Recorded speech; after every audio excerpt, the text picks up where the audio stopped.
Welcome, listeners. You're tuned in to the Jungle Brothers podcast. This is episode 17. Today we're talking about quality over quantity. We're here with Joe Worthington. Howdy. It's your reward. Hi there. And myself, the charming Paul Fotofili. Yeah, this is pretty central to the JB philosophy, right? This idea of more quality, perhaps less quantity. It's kind of a broad topic, but I think it's super relevant for our people and also for, I think, just for fitness enthusiasts in general. Would you say? Yeah, I think anyone that's training for any reason, whether it's weight loss or a discipline of any kind, sport. Yeah, It's for me, it's kind of a big one because, you know, you look at what a lot of people do when they want to get fit and they go to a gym, you know, whatever sort of place, whether it's a gym where they're doing classes or they're training with a personal trainer somewhere. And the story that you hear is, and that you see on social media and all that thing, is that they're just kind of, for the most part, smashing themselves with a shitload of everything, sweating a whole bunch, doing a bunch of work day in, day out, high intensity types, or rather low intensity, but a lot of cardio based stuff, a lot of repetitions, that sort of thing. And they kind of get a little bit out of it in the beginning, but in the long run, they fucking don't really go anywhere with it, I think, for a lot of people. They end up perhaps, you know, physically, maybe they drop a little bit of weight, but things don't really change. And it becomes this kind of yo-yo thing. It's that New Year's kind of resolutions type deal where, you know, first few months of the year go well and then it sort of drops off. Which is, you know, something we've had to battle against because we don't really follow that model, right? No, we don't. When we talk about quality, what are we talking about? What's the measurement or like what? Because usually I immediately think quality movement because we speak about it all the time. But for people listening, quality training, quality results, quality movement. Yeah, I think quality movement is probably the centerpiece there. But then it also goes to quality coaching, quality programming, you know, quality like recovery, lifestyle elements, all those things. But I do think the main pillar of that is always striving for a higher for more quality in your movement. If you have that as your guiding sort of star, then everything else should go in the right direction. What are the features of quality movement? Because you could say quality is subjective. So what are we talking about when we break it down into bits and pieces? I guess it's range, coordination. Yeah, well, I think we'll probably maybe have slightly different opinion or maybe different definitions here. But for me, I think it's a lot about moving with intention. And I hate to use a real buzzword. And I did do a yoga retreat recently and the word intention came up a lot. However, I think moving with intention as in you understand what it is, like the best mechanical way that you're trying to do that movement. You understand like the points of performance or technically where you want to get to, the landmarks. And even if you don't have the adequate strength or the adequate range of motion right then at that time, you're trying to meet those standards as much as possible. You're not allowing your body to fall back into shitty movement patterns that it might have because, you know, you got tight hip flexors or you got tight hamstrings or whatever. So you're every session in, session out, you're trying to just stay at that perimeter of your level of quality. You're pushing for as much as you can, which means that in the mid to long term, you're always increasing how you move. It's a constant process of refinement, as opposed to not really paying too much attention to those points or to the, you know, not trying to stay on that perimeter, which results in you just kind of resorting back to whatever bad mechanics you have. And when I say bad mechanics, I think everyone has, you know, like in the modern environment, most of us suffer from substandard mechanics because of how we live. It's not anyone's fault. It's just what it is. So, how you living? I mean, I'm doing all right. I'm getting by. Yeah, I'm living. Yeah, that's kind of how I see it. I'm interested to see what T-Bone thinks. quality versus quantity. For me, I think it's a real mindset thing.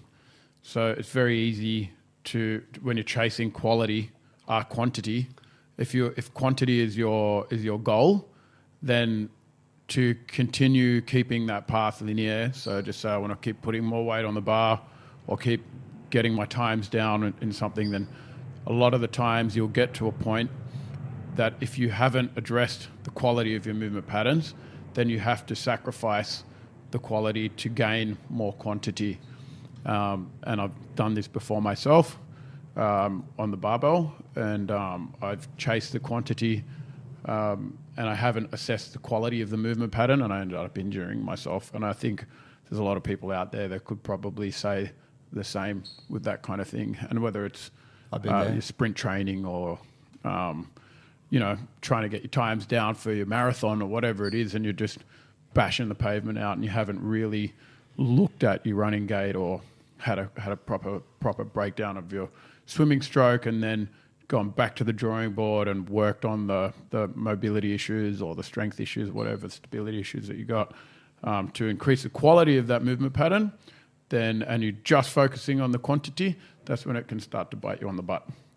So for me, quality is something that is not measurable with a stopwatch or weight, and it has to be judged, and this is where it becomes, and what Paul was saying, like an individual's, like a perspective kind of thing. Like what do you consider as quality movement and what don't you? But I do believe that almost every human on this planet has the ability to recognize quality movement over bad quality movement. I think it's built into us genetically. You're always looking for the human that moves well, that moves effortlessly, that's balanced, because it's something that you're looking for when you want to breed, spread your gene. You're looking for the stronger, more capable human, and we're obsessed with symmetry, and whether that's on an aesthetic level or whether it's on a biomechanical level, it's something that we're all capable of doing.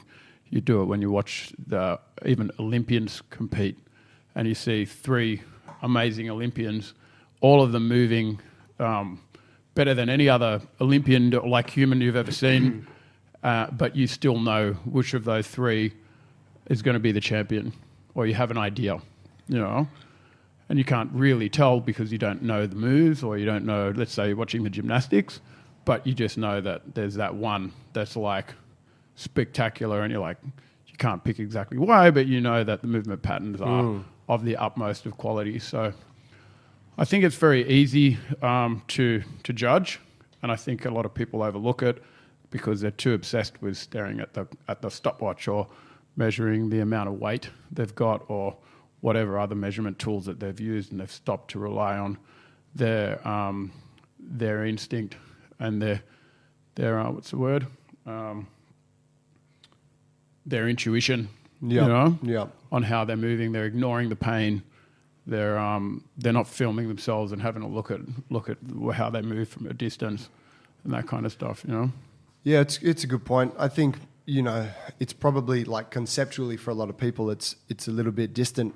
Like when someone comes into a gym or they're doing their training or whatever, like you don't talk to someone about how they're going with their new fitness regime, and they're like, or maybe you talk to people about it here, but in general, I end up in these conversations with friends of mine, friends of friends, whatever. They all want to talk about fitness and that sort of thing because I own a gym, but they never say like, oh man, I've been at this place for 6 months. Yeah, I'm moving really well now, or I'm like that. That's not at the forefront. It's always like, oh yeah, I've dropped like 3 kilos. It's very like they very rarely even talk about strength. Like it's even that's a bit of an outlier. It's usually like this aesthetic result, which is just I guess they're the metrics that fitness has kind of given us, right? And we still are tied to this kind of bodybuilding thing, this 80s gym model where it's like, can you burn through fat and can you fucking sweat a bunch and build muscle? And if so, then you're good. Take me back to the 80s. Yeah, right. Well, fuck. I mean, I like what you said about the kind of that we have like a genetic awareness of how people move. I guess it makes perfect sense. It's why people love going to the circus. They love watching ballet. They love watching dances, like all of those things. But we see that as such a separate, thing from ourselves. We don't you don't see yourself in an Olympian. You see a star and you're like, that's great for them, and you sit on the couch and eat some pretzels and drink beer. Whereas like what you're talking about, it's almost like, oh, that's mechanical, or like the flesh and bones that I'm looking at. It's kind of the same as me. Like I could be somewhere, I could be that, or I could be closer Somewhere to in that. between. Yeah. We distance ourselves from it. It's true. Plus, our environment doesn't demand it, right? Like it's the bodybuilding thing's interesting. Like we were talking about that before, Paul. But like the extreme bodybuilders that are just packing on heaps of muscle and kind of basically destroying their body. They can't move. They can't really function in many ways.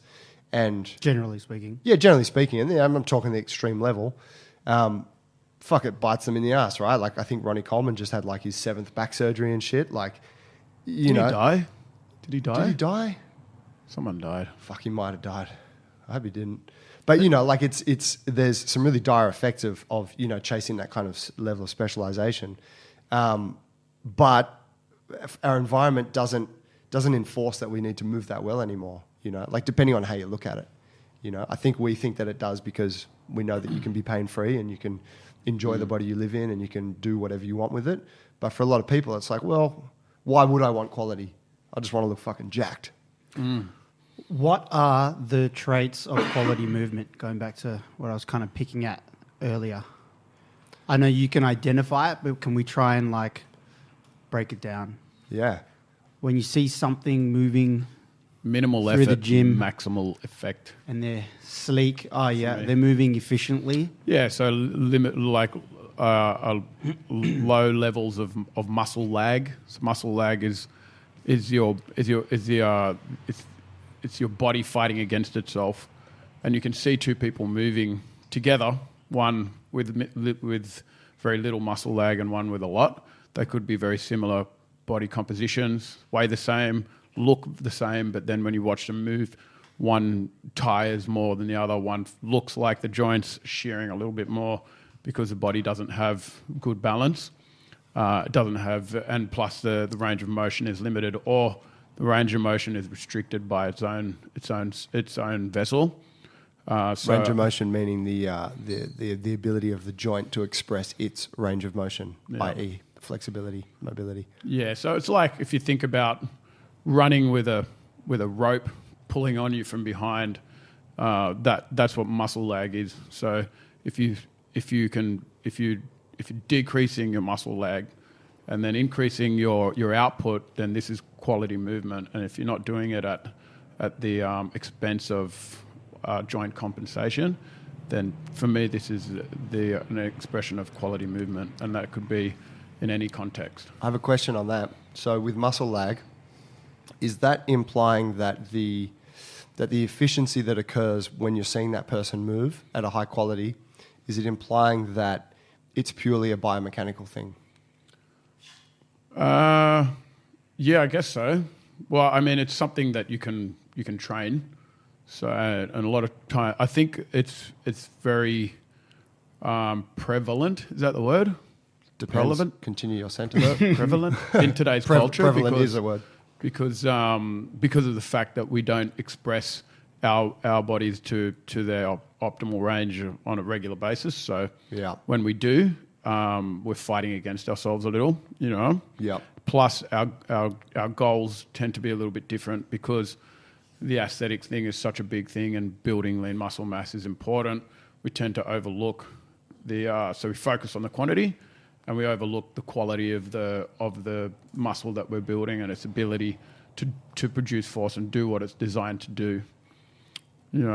I get you. I agree. I think that there's a second half to that, which would be like there's the biomechanical aspect, but then there's also like the neurological component, which is being coordinated and having a body that can see what needs to be done. Like, oh, okay, I'm taking instructions from my jiu-jitsu coach, and then I can go and communicate that effectively between my brain and my limbs and make it happen. So you could take like two people who have the same mechanics, but one person's just more coordinated, which is really what I'm talking about, right? And the one that's more coordinated will just do it more effortlessly because the connection's better, the signals fire faster and clearer. You know, it all comes back to efficiency. I think that's the main thing. It's like when you watch Coach Allen playing around with his locomotion work or just moving, and you know he's not breathing heavy, he's not sweating, he's not making any noise. It's highly efficient, and people look at that and go, "Oh, that looks like so much fun," and then they give it a go, and they're like, "Fuck, this is hard." Like, you know, you start sweating, Totally. it gets super aerobic. You realize, man, this is actually super demanding, but it's because you know it's those inefficiencies that make that kind of stuff hard, right? So there's some functions that you can have of your body that helps you to get better quality movement, but then there's practice and coordination. So it's like you need the range, you need foundational strength, depending on what you're going to be doing. Once you've got all the physical attributes, and you want that freedom to be able to express however you want at any time, then there's also, you're talking about the coordinated parts. I guess because I'm interested in that, because for me, as soon as we start talking about quality and we're comparing forms, I'm thinking sports-specific application. And I love martial arts and sports, and I'm watching the World Cup. I watch Australia play the best game of soccer I've ever seen them play, which was last night. How did they go? They drew 1-1 last night. With, Are we still in? Denmark. No, pretty much no. Oh, Yeah, spirit. because anyway, I think Peru got done by France after that. So, no, but man, haven't watched a lot of football of late, but spent a lot of time watching football. And man, soccer players move so beautifully over the ball. There was this Danish guy, Sisto, a black guy, who was just sleek. You just lose people, just the way that they balance, the fake, the go, slow down. And then with martial arts as well, there's quality there. You see quality and you see not so much quality. So there's patterning work as well to do, And I was thinking when you were saying about the lag, et cetera, and you were comparing, like you see one person like this and another person like that, and I immediately thought of Anderson Silva and Forrest Griffin. Yeah. Immediately it was just Effortless like, movement. he's just effortless, and that's skill and anticipation and all that too. Timing, yeah. But I just thought quality, and Forrest Griffin's a great fighter and whatnot, but it was just like that contrast of Anderson Silva was just on the next level of efficient. Upgraded software, just fucking Upgraded, Yeah. and he's quality. He's balanced, he's moving, etc. Yeah, that's right. It's that software and hardware kind of thing, right? That's okay. That's the one I'm trying to. And when you've got them both, yeah. it's like fucking perfect. Yes, yeah. That's exactly what you want. That's what I'm doing. That's what I'm That's trying. where- that's what where I'm you're trying at, to- G. I'm trying. I'm trying. I'm doing all the hardware in here, and doing my dance classes on Wednesday nights. Yeah. So, They're good. It's hard. But that's, T, you've always spoken about D's friends and D dancers Man. and how they can just, they've got such intelligent bodies and such good software that they can kind of do whatever they want physically, right? yeah. Hey, Yeah, you and mean the hardware connection in as that well. analogy? Hey? They got such good hardware. Hardware and the connection. They got, yeah, As both. a good body, and then they Yeah. express it in mad software. Yeah, the keep connection between the hardware and the software. Yeah.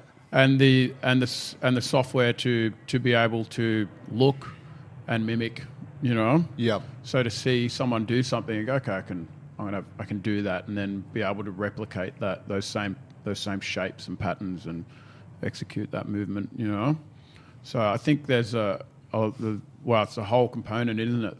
It's a body as a whole, and intelligence comes in there just in general, movement intelligence. Yeah. Is really Awareness. important. Yeah, awareness. Because you can have all the hardware in the world, but if you don't have the right type of thinking that can talk to that hardware, then this is it's not going to get you the quality that you could get if you had all the pieces together. Yeah. I think the focus on quantity. I think that the fitness industry in general has this really grey area between health and vitality and performance, And I think this whole performance thing that sells so well, and it's like you go into any like ASN fucking supplement store, and every single bottle has some kind of performance athlete on the front, whether it's a bodybuilder or a long distance runner or a fucking whatever boxer or martial artist, but they're all at the peak of their game. And then it's like, okay, well, it's all about the quantity. It's like quantity. I want to be consuming more calories and more proteins and more creatines, and then I want to get out there and I want to push heavier weight and I want to run bigger distance. And like you were saying before, the talk becomes about, okay, how fast was my time? Did you win that comp on the weekend? Did you? I've just broken my 1RM record for my deadlift. But nobody ever asks like, what was the quality of that lift like? How you feeling? How did you get injured in that role? Did you come out feeling like you had no muscle lag at all? Was it an effortless role? You know, how did your ankles, your knees, and your hips pull up after you broke your record marathon run or whatever it was? These questions end up getting pushed to the sideline, and the problem is with that you have this ticking kind of time bomb where whatever you're practicing has this fucking limit, you know? Yeah. And the limit is much lower for a body that's constantly focusing on the quantity and not assessing the quality of their movement patterns, because sooner or later, well, firstly, the limit, the floor, the ceiling is lower, because the movement quality will dictate how much potential your body actually has. And then the damage that you do to yourself to push yourself down that quantity road without assessing the imbalances or the deficits that your body's starting to show, and all the shearing and the shit that goes on starts to limit your time in that sport, whether you're spending lots of time injured or you just get to a point where you're like, I'm too bashed up, I've got to quit. You know? But people are always So going to be true. willing to chase that sport or that thing. It's just what a lot of It's all people, about the glory. their glory, they love it, and that's part of it too. And I think that's fine, right? For an athlete, if they make, if they willingly make that choice to, okay, I want to play NRL and I'm going to fucking do my best and I want to, play State of Origin, all those things. Like, great, like, you would hope that all of those people know, and probably not all of them do, but it's you're choosing to sacrifice some of your health in order to reach an extreme goal, and that's admirable. I think it's really fucked up when general population individuals do it, because they think that that's how you get fit or that's how you get strong, and then they start burning the candle at both ends, and then they maybe have some glory years in their 20s, and then they're fucking broken from there. I think that's one of the biggest takeaways from this whole chit chat, like for listeners, for sure. Yeah, that's right. There's a price you pay for going that hard, and it's and most people aren't aware of it, right? Like, it's not. It's a bit sad, but it's not. They're none the wiser. Yeah, that's right. They're just doing what they think they should do. No one ever really told them. Yeah. I had a point I wanted to make about that. I was listening to a podcast yesterday. Joe Rogan had Firas Zahabi on. I don't know if you guys know him. He's from TriStar Gym, George St. Pierre's coach. He's a brain, that guy. Yeah, he's super fucking intelligent, eh? And Awesome. and really good, like a really cool trainer. Yeah. He fucking, on this podcast, they talk about some amazing stuff, but he was talking about when he was negotiating George's contract with the UFC, and at the time Chuck Liddell was the light heavyweight champion, and Chuck Liddell was fighting 3 times a year, and they wanted George to fight 3 times a year, and Firas said no, he's going to fight twice a year, and they said, but Chuck fights 3 times a year, make George step up, kind of thing, and he was like, yeah, well, let's have a look at how Chuck goes towards the end of his career. and he said to George, he said, the plan is for you to be the champion for 10 years. And George's like, how are we going to do that? And he said, by fighting twice a year, we'll spend 6 months before every fight resetting the system. That's so smart. Layering in some new skills so that every time you're an evolved fighter rather than someone that's just coming in with the same skill set like Chuck, kicking ass for a little while until it doesn't work anymore because the new guys have figured out your game.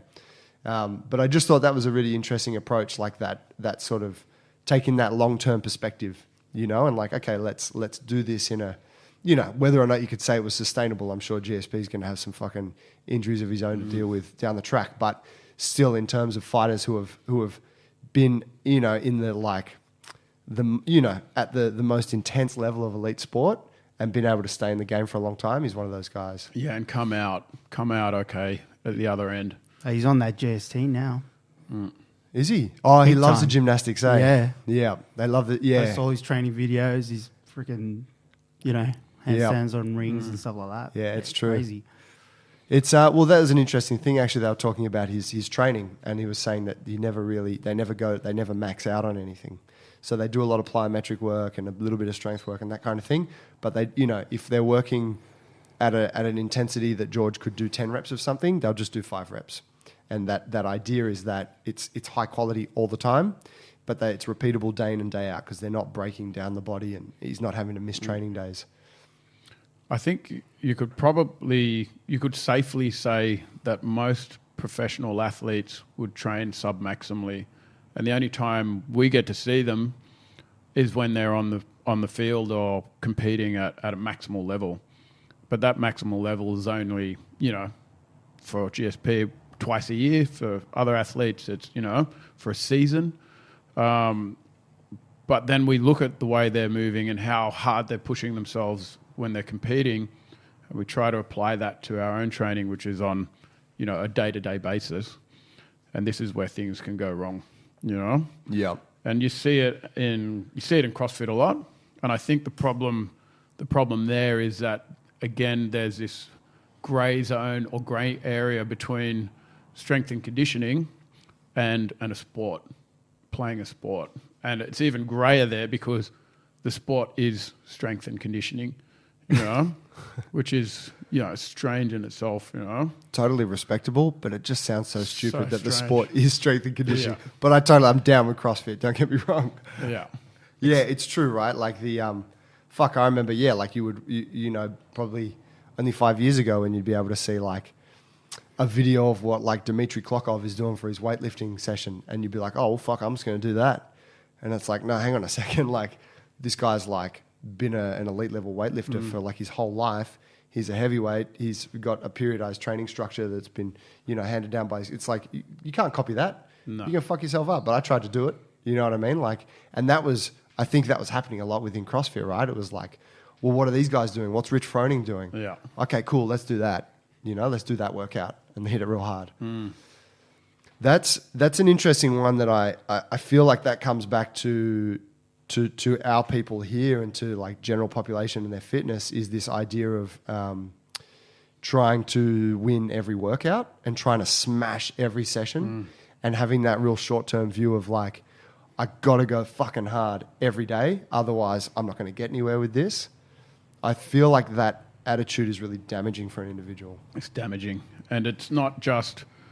It's part of the culture now. I mean, you look at 8-week, 12-week and 15 or 13-week challenges or transformations. It's all about the numbers. It's like how much body fat I've lost over that period of time, how much muscle I've increased over that period of time, short, sharp bursts of growth at what cost, How sore is your shoulder now? Or how is that niggling injury in your ankle starting to play up again?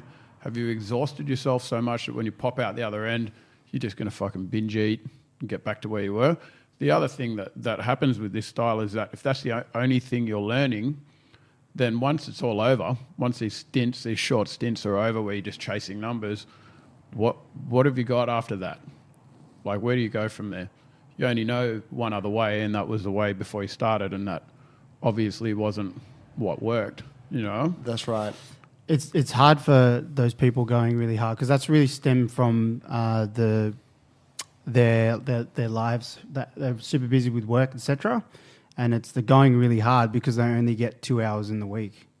Yeah, to train. Yeah, so they're putting on a little Band-Aid and hoping that the 1 hour or to 3 hours is going to do it. It's going to offset the shittiness of the lifestyle. Yeah, the work and the food and the stress or whatever. And they go really hard thinking it's going to make up for it, but really that's the Band-Aid. But the long-term fix is much harder actually because for many people, I guess, it's lifestyle changes and awakenings to, how they move more, in the 95% of the week rather than just the 5% in the gym. So we have a number of individuals in our gym that are chasing numbers. We chase numbers ourselves. what do we do here to combat people getting too obsessed with the quantity and keep to reinforcing the quality of our training? Well, yeah, so I think one thing is in how we coach, that we have very high standards of how we want things executed. So, we will, whatever it is that we're training on that day, say it's some kind of bodyweight pulling work, we'll be really militant about how people are doing it. So making sure that they're hitting the cues that we're dishing out. And if they're not, then we regress the movement in some way. We regress either the load of it or we regress the variation so that they can meet the standards. And then they work with that for as long as they need to until they've got it. And then they can step up to the next piece. I think that's a big one. Yeah. What else?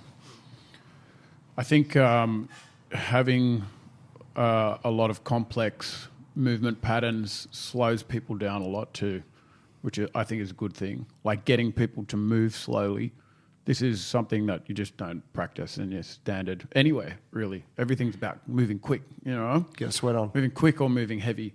But having those other like the games we play, the balancing work that we work on that forces people to slow down and really analyze the way their body's feeling and positions, and having that body awareness, it forces you into a place where you have to focus on movement quality, because if you don't, you can't execute what's been given to you. Yeah. It's true. The games are a huge part of that, aren't they? And I think like the games which we'll play most warm-ups, and then also the other drills that we'll do in a warm-up, they're so geared towards this like upgrading of the software as well as getting the hardware prepped for the work ahead. But it's like, it's so mental. And I think for a lot of newer people in our gym, they kind of, they find it fun and whatever. And it's like, that's cool. But, and even probably from the more experienced people, they don't come to understand how beneficial it is until they've done it for a couple of months. And then it's like, and even then they probably won't get it because it's been like a slow layering of progress for them. Whereas you see them compared to what they were when they first walked in, you're like, fuck, look how good so-and-so's moving. Like, look at that control, or he's not even sweating when he does that now. Like, it looks so easy for him or, for her. That's that. And I think that's the real special benefit of that kind of practice. Yeah. Yeah, I think what's been interesting is I've been watching what's been happening with our lift classes since Yazzie came on. And I used to do the programming for lift, and it was very basic. We didn't do a lot of the complex lifts because I didn't feel confident coaching the more complex, the bar complexes, and then some of the stuff that she's doing, well, most of the stuff that she's doing now. But when she brought in this extra layer of like complexity with the barbell work, she's actually slowed everyone down from lifting heavier weight. And it's been interesting because people have been coming back and saying, "Oh, I'm not lifting as heavy anymore. I want to lift a bit more heavier weight." But at the end, every time they say at the end, they're like, "But I know I need better. this. I need this. Yeah, I know it's good for me." So true. So that quantity thing, it's like that satisfies like that inner beast, But the quality thing is where all the gains are at. Yeah, so true. It's quality. You could also say, instead of versus, you could say quality before quantity. That's right. Yeah, Good. yeah. I mean, that's right. It's not like quantity in some cases is a desirable thing. Lots of training, sure, it's good. Lots of weight, it's good. Yeah. But prioritizing the quality, it's a good way to put it. Should be the first thing. And that comes back to that sort of attitude of individuals where they want to win each workout. And it's like, look, man, it's not about the workout today. It's not about this one session. It's not even about this week. It's about like this 3-month block or this 6 months, or that's where the real lifelong changes are made. So yeah, if you didn't do as well in the workout today as you would have hoped, it doesn't really matter. What's important is that you got in here and you worked as well as you could, and you just got to keep doing it. Yeah. How is your training today going to affect you in 10 years' time? Yeah. How's your body going to be moving in 10 years' time? If you're focusing on the quality, then it's going to be moving better than it is now. You'll be moving like a panther. But if you're just focusing on the quantity, you probably won't be doing what you're doing now. You probably would have quit because it hurts too much pain. Yeah. Yeah, so true, right? You see it all the time. And the ego is a fucking really big player in that. And, as soon as somebody turns around and says, look, what you're doing is leading you towards a dead end, and you've been doing that for a long period of time. And we've had a few people come in only recently where we've had this conversation, people that have an extensive training history and they've competed at a level, and it's like, you have to return back to the drawing board. Forget about everything you've been doing and rebuild yourself, because right now you're heading down a dead-end path. And some people can't handle that. They don't want to hear it. They're just like, totally. fuck. The head's in the sand. Deep down, they probably know it's right. But to tell somebody to stop doing what gives them that endorphin rush, that fucking hammer and nail approach, it can be really daunting to confront that, But it's definitely something worth doing, because if you don't, sooner or later, it's going to catch up with you, Yeah, that's right. I mean, you only need to look at a lot of your peers, right? And like, okay, who's expressing physicality that I actually, who's older than me? Like, take someone that's 10 or 20 years older than me, and who's moving in a way that I want to be moving. And really, there's not many people, right? You look around, you're like, fuck, that guy's got bad knees, that woman's got a bad back, carrying too much weight there, like, whatever. There's a bunch of things. So it's kind of clear that the path that most people are following with that is not really working for them, But yeah, it's a tough one. It's a tough one because for us, like when you get people coming into the gym, you want to make it easy for them to step into this realm and to train here and all those things. But I think we also have a responsibility to be really honest with them. And if that means that it has to be a little bit harsh sometimes, then so be it, right? Like, you'd rather tell them the truth and have them leave rather than make some kind of false promise. Yeah. I know we've had that in the past, whereby, where we've, because we play a lot with our programming, like we try different things. And it's not been uncommon for us to get people saying like, oh, that workout wasn't very hard today, or I didn't really feel like that session that I did once wasn't quite enough for me, which is like an indication that, okay, that person they want that one session. They want to fucking go real hard and Want sweat. the sweat angel. Yeah, they don't want to learn. It's not a long-term perspective that they're taking. It's a today perspective. I think that's always been a real battle for us, which we're getting much better with now, because we're so confident in what we do. We've tested it for so long. We know that it works. Yeah, and I think the culture here is when somebody comes in, they can see it. So you come into a culture that's already educated in that manner. I mean, it's really interesting. Last week our lift, 9:30 lift, had 11 women in it. I think 8 of them were mums over the age of 40, all getting under the barbell, lifting decent weight.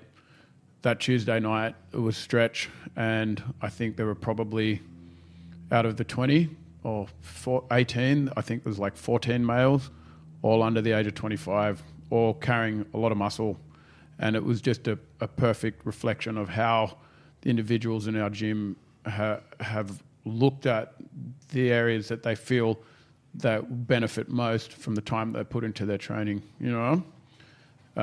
There's a lot of these guys are like stiff. They're already strong, but they're stiff, and they know for them to be able to get stronger, their movement mechanics need to improve, less muscle lag, more mobility. It's beneficial for them. These women that are getting under the barbell, they're like, okay, I need to get stronger. I got the range. I'm mobile, but I need to get under that barbell and lift heavy and that's weight. that's how they're coming here. Someone inquires and they get that perspective delivered to them from the beginning. Yeah.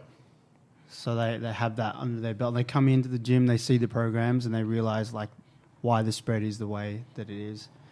You asked about like how do we keep the quality here in the gym, and yeah, I thought that it might be a good time to talk about the movement goal board and like the new process that's going to come in, because we're talking about it's hard to measure, etc. And we kind of have gone, you know, a few different ways with the testing week here, etc.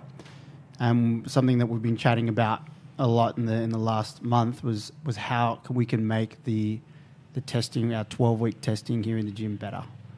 And now we're moving to something that it's hard to measure, but it's more ambiguous, and it's kind of centered around one goal and this idea that we're going to try and we're going to mentor people and help them design what their goal might be, help them realize that, and then guide them along that journey. T, can you explain how you see the movement goal changing the culture here? Well, the movement goal board was something that Joe bought in a couple of years ago, and we've put it up in the new gym. But then it just got a bit of dust on it. We haven't put a lot of emphasis in it since we've arrived. And the idea was, okay, just set yourself a goal, a handstand or a chin up or toe touch or whatever it is that you've seen in the gym that you think resonates with you, and you feel like that's gonna give you motivation to get in here and work, and then put it up on the board and be accountable for that goal, you know. So everyone sees it, and then we can all, you know, how you going with your one arm chin up or whatever it is that you got up there. And now we moved away from that, and we went to a measuring system where we had a number of different tests that we were using, which were all really legit. But we felt like they didn't connect to the individual as well as, like, say, something that they're chasing, you know. So the approach that we want to take now is to use that, whatever it is that they're chasing, as their measurement tool, and to help them find the progressions that they need to, or that hit those landmarks that they need to hit to reach the goal, the movement goal that they've set them for themselves. So, let's say I'd like to get a 10-second handstand, Joe, and I came to you and I'm like, I have never done any handstands before, and my right shoulder's a little bit sore and niggly, and I've got a limited range, and I'm carrying a bit of body fat. I'm in my, turning 40, and I set that for my goal. So I would go to Joe and I'd ask him, hey, look, I want to get my 10-second handstand. So how would I go about doing that? I'm going to put that up on the board. Yeah, so it would be like, cool, let's get you the handstand. And then, I guess discuss like, okay, let's make that the bit of the longer term goal, but let's look at break that down into smaller chunks so that it's a bit easier for you to digest and start to tick off in a systematic manner. So, the very first thing would be like addressing probably the mobility, right? So like, let's get your wrists a bit mobile. Let's give you a little bit of a routine around, getting more range there, more strength.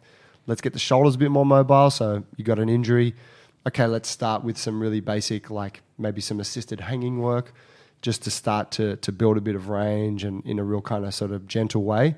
And that would be the first goal. So we might then say, all right, well, look, T, for the next 6 weeks, all I want you to do is like a few sets of these wrist drills every couple of days, and I want you to hang for 2 minutes every other day, and that would be like your first goal. And you would tick that off and be like, yeah, done it. 2-minute passive hang. Yeah, like cool. All right, that's achieved. Yeah, 2-minute passive hang is what you'd write on the board, and maybe like pain-free 10 palm raises or like wrist push-ups with your knees on the floor. And then going on from there, we could be like, all right, cool, let's eventually get you onto some kind of chest to wall progression and build up to a minute and just make it like real systematic, rather than just going, okay, cool, well, fuck, let's just chuck you up and see if you can hold a handstand, because keep trying to do it. Yeah, that's right. Like stabbing in the dark's never going to happen. And, maybe it does when you're a kid, but when you're an adult, you're 40, you're carrying a bit extra weight. Fuck, it's just going to injure you, and then you're just not going to be in the gym, and then the whole process was ruined. So we've got to be responsible about it. But you go for that hardware, build that base that can perform quality. Yeah, exactly. But also it's also managing it's also managing the expectations of that individual and being like, yeah, we can totally do that. We should do these things first because there is a process behind this. And I think once people are like, oh, cool, like this is a process for me specifically that's going to allow me to achieve something that I want to do, but realistically, probably, you know, like overweight 40-year-old guy, never really done much training, he might want to do a 10-second handstand, but probably if he really asks himself, he doesn't think it's going to happen. It's just when you say, well, you know, well, what's your goal? And it's like, well, that would be cool. We know that we can do that with someone, right? So it's about making those parts achievable. So the idea is that every member of this gym will have a chat and we'll have something up there for them. For sure. Yeah. And that's cool because I like it because it does allow them to direct what it is they want from their training and what it is that they value. And obviously we kind of lay down through our culture, we lay down what we think are important in those realms. So flexibility-wise, strength-wise, movement skills, like a lot of what people will want will be what we're sort of feeding anyway. So it all kind of fits into a bit of a structure. I think we're talking about establishing some kind of standards, right, of what we think, you know, people should be able to achieve. What kind of movements they are, how many repetitions, that kind of thing, flexibility standards. So I think that'll be really cool to help people kind of look at a bit of a chart of it and go, oh, okay, well, I don't have those 5 things and I'd really like to do that. So that'll give them a bit of guidance. And just getting people to have that foresight to thinking, okay, what comes after I lose the 5 kilos of body fat, you know, and next summer and the wedding and the rest of it, you know, and those standard goals that people have when they first enter a gym, and it's like, I want to lose weight and tone up. Then what? You know, then what is it comes over? after that? That's it.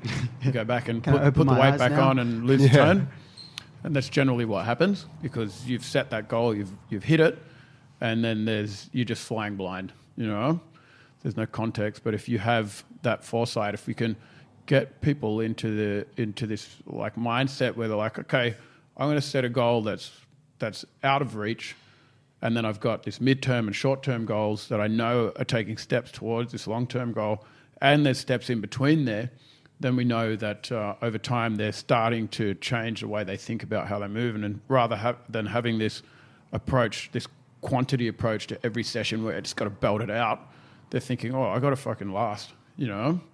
I got to last, I got to do the time to reach those more advanced, more intense movement patterns, you know, that have a greater demand on my body, and the changes that take place over that time, between where I am now and where that goal is, are going to take time, you know, and that's where the consistency comes in, and working sub-maximally with quality starts to become part of the culture, you know. Yeah, it really pays off then, right? And you know that then you've changed that person from someone who has that short-term view to a longer-term view. I think that's like the greatest thing that they can take from the training process is that they're okay with that. And they're like, cool, you know? And that's the shit that carries over to everything else you do in life, right? Yeah. Like with our business and, you know, with families and all that stuff, it's like, it's not every day is going to be perfect, just like not every workout's going to be perfect, but if you have a bit of a plan and you stick to that purpose or that intention behind it, then the outcome will hopefully be good. Yeah. Talking about the approach to like just trying to kick up into a handstand kind of thing, like to say you've set your goal, like you were saying, Paul, sooner or later you're going to come up against something that where your quality of movement patterns is poor, you know, and you have to overcome that barrier, you know. So how do we deal with that? Let's say I'm that same guy, and the first progression that you get me on, the movement pattern kind of sucks. And I have to get myself from bad quality to good quality. This is something that, again, we're dealing with a lot with the people in the gym. What's acceptable as, you know, what's a baseline kind of quality, bad quality movement patterns? Like, how do you get your foot in the door when you're dealing with something like a cartwheel? Like, when do you say this is too advanced for you? You know, you have to scale it back. Yeah, I like that. It's tough. It's I do believe it is a case-by-case thing. And I believe that comes down to the person's like prior experience, what their attitude is like, you know, their age and whatnot. You know, so using you as the example, the 40-year-old, you know, if you don't have an extensive training history, then you know, let's say you were a 20-year-old, then if you came in and I showed you a cartwheel variation and you weren't very good at it, I don't really care if you're not too good at it today, because like you're fucking 20 years old. You'll come in next time and do it and you'll be like 50% better, and then you'll come in next week and do it and you'll be probably better than me at it. Like you'll adapt so quickly because the body's malleable and it's ready to learn, so no problem. But if you're 40, different story, right? So the body's not going to respond in the same way, but also the mind is not going to respond in the same way.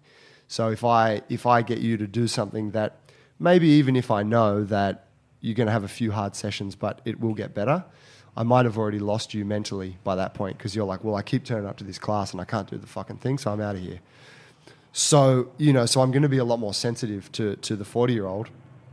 And I'm going to find a variation that they can do reasonably competently, but more so that they feel okay with, you know, because I'm aware you're doing it in a class full of people. We've got 16-year-olds in here. We've got every age group. We've got 60-year-olds. And potentially all those people might be moving better than you. So it's like, cool. You don't realize that they've been here for 2.5 years already, but it's like, cool. All right, well, let's give you a variation where you can understand the concepts of the movement I'm trying to teach you. So the hand and the foot placements will mimic what's happening in a cartwheel, but we take perhaps the dynamic jumping part out of it so that it's much more stable, it's much slower, it's easier for you to process. You know, have you work with that variation for a couple of weeks, talk to you about it. How you feeling? Do you want to give, you want to push it a little bit more tonight? It's been a couple of weeks now.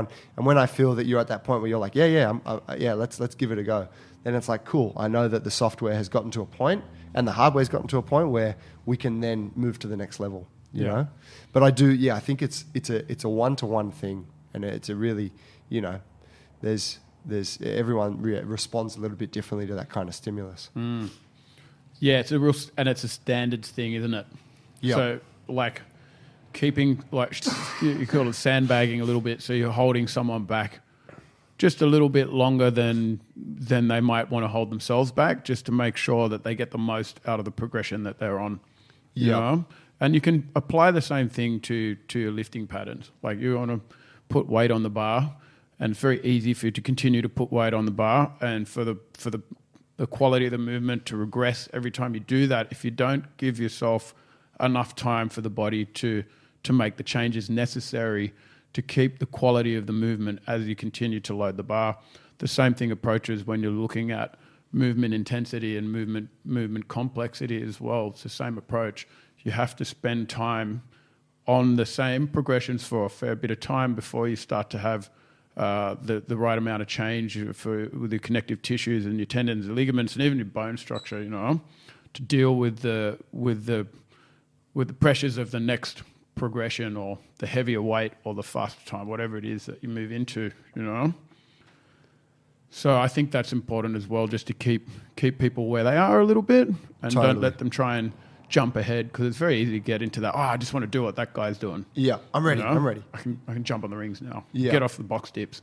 Yeah. I want to get on the rings, and you see that all the time. You know? Even in our gym. Totally. People feel like they're ready and they're not, because they haven't spent the time, even though they've got the box dip, but they haven't spent the time there getting the volume up and just getting it to a point where it's pretty effortless and it's easy. And it's probably getting a bit boring. And that's the time when you want to think about moving up a level, you know. Allow yourself to get the most out of the foundation work, the basic stuff, and get the quality to a high level. And then when you step it up, whether it's with weight or whatever it is, get the quality back and then step it up. And this is how you can start merging the quality and the quantity together, you know? Yeah, so true. So true. Do your time. And that goes back to the ego battle too, right? Where it's like, no, I know you want to rush ahead now. You want to win this workout, you know, but it's like, don't. Just keep doing what you're doing. It's good. That's a good message this week in the gym with a couple of the new programs kicking off. bunch of new material. There's a ladder of variations for X and for Y, and it's guys, we've got 6 weeks. We're going to be doing it, and this is the first of your tries at it. Don't overreach now. Just start at the bottom of the ladder and get that good before going up. Yeah, exactly. It's it's funny that, like, talking about handstands, which is one of the things we're working on in gymnastics, but people are like, oh, I can't even do a handstand. It's like, well, you can do the first variation, so that's a handstand. You're just doing it against the wall, but there's nothing wrong with that. Yeah. Like, why should you be able to do a handstand? You're fucking 35 and you've never done one before. It's like, we have this kind of expectation of, well, I should be able to do it all. It's like, well, no, that's why we teach the stuff we do here, because you can't do it all. So we've got heaps of stuff that we can teach you, and it can be a long and prosperous relationship for you, Yeah.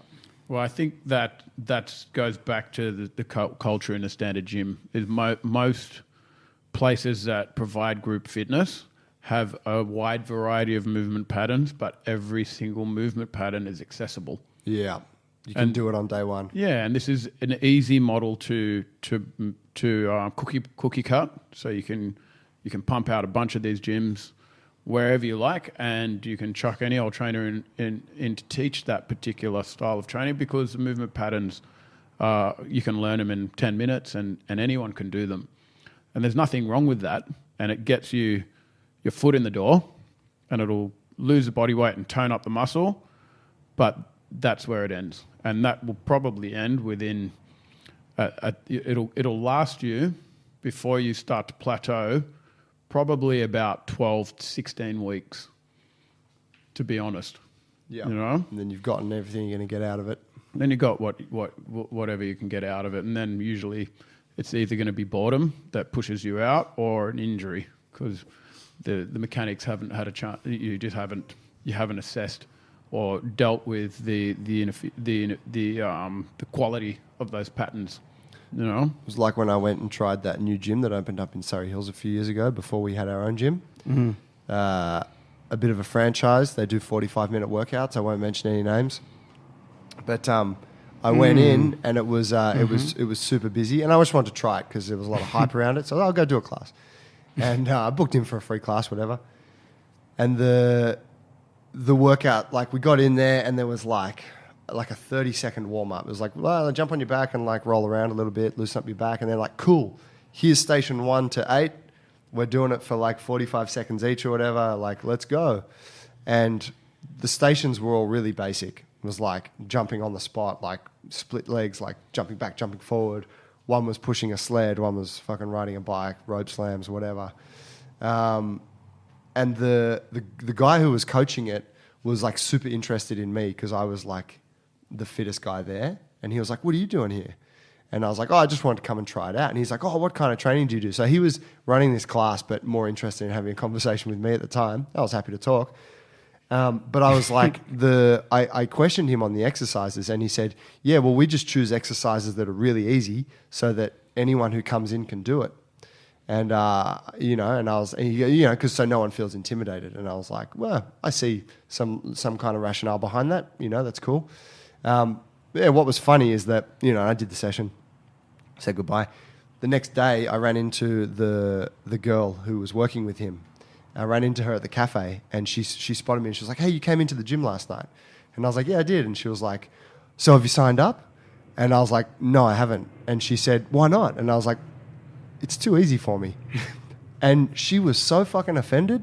She looked at me like her face dropped, and she was kind of like, oh, you think it's too easy for you? Like, she got her back up about it. And I was like, well, what the fuck do you expect, man? Like, you chose a program that anyone can do on day one. It's like, I'm not your market. Like, you're going for somebody else. So don't be offended when I say it's not for me, which was just funny, right? Like that they could be so attached, that she at that moment could be attached so much to what they were doing, knowing that there's no lifespan in that. No. So even for the people that it's good for today, like you said, 12 to 16 weeks down the track, they're not going to be getting much out of it. No. They're going to have to move on as well. Yeah, and her interpretation of easy is probably very different to what you actually meant by that, like the fact that you're talking about the patterns themselves and how accessible they all were, and how none of them had any path to travel down. There's no depth there. Whereas her interpretation was probably like, well, you could just move faster. Do more. You could do more reps. Yep. You know, so how is that possible that it's too easy if you just move faster? Yep. You know, you can move as fast as you possibly can every fucking set with speed, chuck some more weight on that bar and just move faster. Let's fill the rest periods with You burpees. should be fucking That guy's wanting so to smug. puke, Yeah. you know? Yeah. How So- dare he? Quality training. Yeah. Fuck. Yo, yuck. Yeah, that was Sweet. cool. Shall we wrap it up there? Yeah, let's wrap it up. That was good. Good chat. Any Sweet. final words there? I would say if you were in a position where you haven't had the opportunity to look at the way you move, to try and source out some feedback. And feedback can be given to you through filming yourself on a phone. It could be tactile feedback. It could be getting a mate, just someone who has an idea to tell you how you look when you're trying. Good if they had an idea. A mirror, you know, but in reality, you want to go to a quality coach and just say, can you please look at the way I run or look at the way I'm executing my boxing skills or the way I bench press or whatever it is that you like doing, get a professional to analyze your movement patterns and give you feedback because it will expand and extend your training life immeasurably. So true. Yeah, get a good quality coach. Or come to Jungle Brothers. That's right. Where you got like We'll tell you 10 the really truth. high quality coaches. Yeah. Just leave your ego at the door. Because we're going to be brutally honest. Yeah. Yeah, and like the big takeaway for me is to just take a long-term perspective or take a mid-term perspective, but don't try and win each session. Yeah. Pull it back on the gas a little bit, go with the 80% effort and just fucking reap the benefits. Change your life. Don't break yourself. Break yourself. Phil. Um, Roll credits. Roll credits. You guys know where we're at, 15 Underwood Avenue, Botany, Sydney. That's where the gym's at. You The can gym get with us- a brand new big sign out the front. Yeah, Big fuck-off fucking sign. awesome sign from our boy Will Lines & Co.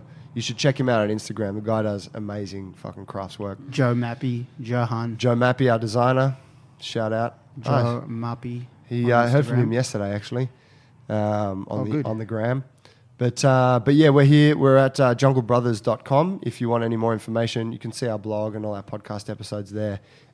You can also reach out to us if you want to talk training, find out about our online program or working for personal training or groups, whatever it is. Yeah, hit us up. We're open to all. Now, if you're listening to this podcast and you found it interesting and you think it might help someone else and there might be some good advice there for a friend of yours and you had them in your minds for any particular point in the podcast, we urge you to share it with that friend. Share it on Facebook, on whatever social media platforms there are out there. That would be great for us. Yeah, we'd appreciate that. Spread the love. Okay. Ep 16 in the can. See you. Happy Ciao. Friday.